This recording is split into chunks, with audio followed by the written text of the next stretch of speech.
लेकिन ये साला कर क्या रहा है यहाँ पे? এই এখানে 100 টাকা রেখে তুমি কে লিয়েছু? হ্যাঁ পয়সা না মা, আমি নিইনি, সত্যি বলছি। তুমি অন্য কোথাও রেখেছো নাকি দেখো, বা কাকাও ধার দিয়েছো নাকি দেখো। না, আমার স্পষ্ট মনে আছে আমি এখানেই রেখেছি, কাউকে দিইনি। মা, আমি গড প্রমিস বলছি আমি তোমার টাকা নিইনি।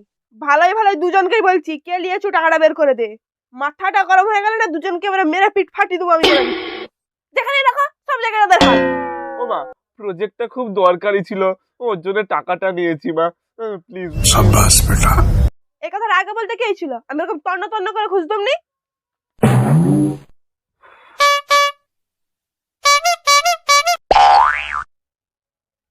ও মা, বলছি 10 টাকা দাও না, ও ফুচকা খেতে যাবো, আমার দাও না দাও না। এই তো একেবারে 10 টাকা দাও।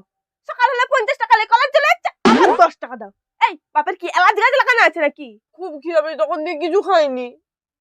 কলাই সিদ্ধ করা আছে, মুড়ি খাবি যা। আর রোজ রোজ মুড়ি খেতে ভালো লাগে? চোখের সামনে থেকে যাবি না, মারটা খাবি?